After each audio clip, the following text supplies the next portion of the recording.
দেখো আমি আমার ছোট্ট গোপালকে একদম পুরো সাজিয়ে রেডি করে নিয়েছি। তো রোদ্রের মধ্যে, পুরো কড়া রোদ্রের মধ্যে আমার মাম্মাম তো ঠিকঠাকভাবে মানে পাকাতে পা দিয়ে মানে হাঁটতেই পারছিল না। তাও ওকে অনেক কিছু বলে রিকোয়েস্ট মানে অনেক কিছু বুঝিয়ে ভুলিয়ে তো ওর জন্য জানো আজকে কতটা খাটনি আমি করেছি।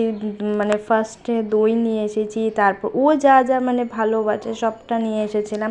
তারপর চকলেট নিয়ে এসেছিলাম, ও যা যা ভালোবাসে প্রত্যেকটা জিনিসই নিয়ে এসেছিলাম। তাও বলেছিলাম তুমি তাও দেখো এতটুকু বাচ্চা যে আমার অনেকটা কথা আমি যতটুকু করেছি তার চেয়েও বেশি কিন্তু আমার মেয়ে করেছে।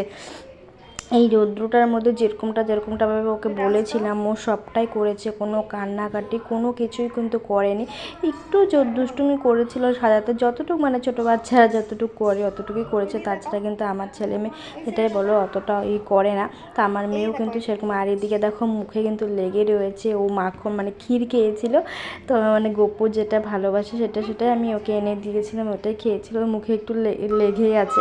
আর এদিকে দেখো বসে বসে বাঁশিটা কিনেছে মানে বাঁশি বাজাচ্ছিল। আর কালকে রাত্রে আমি সব কিছু একদম পুরো রাত্রি 12টা অবধি পুরো ড্রেস থেকে শুরু করে যা যা জুয়েলারি লাগে গপুর সবটা রেডি করেছিলাম। আর কালকে রাত্রে আমি অনেক কিছু কিনেও নিয়ে এসেছিলাম। আর কালকে রাত্রে তোমার তো আগের ভিডিওতে দেখেছিলে, কালকে রাত্রে আমি ওকে আলতা সব পরিয়ে রেখেছিলাম, কারণ আজকে সকালবেলা নিজের মানে ঘরের কাজ বাজ কমপ্লিট করে সব কিছু করে তারপরে তো ওকে সাজাতে হবে, সেরকমটা অতটাও তো টাইম হয়ে উঠবে না। তার জন্য কালকে রাত্রে আমি সব কিছু কমপ্লিট করে রেখেছিলাম। আর আজকে সকালবেলা উঠে রান্নাবান্না সব কমপ্লিট করে তারপর ওকে সাজাতে বসেছিলাম। আর তোমরা কিন্তু প্লিজ কমেন্ট করতে ভুলবে না আমার মেয়েকে গোপাল সেজে কেমন লাগছে। আর তোমরা কিন্তু একদমই মানে কমেন্ট করতে ভুলো না আমার ছোট্ট গোপাল সোনাকে কেমন লাগছে।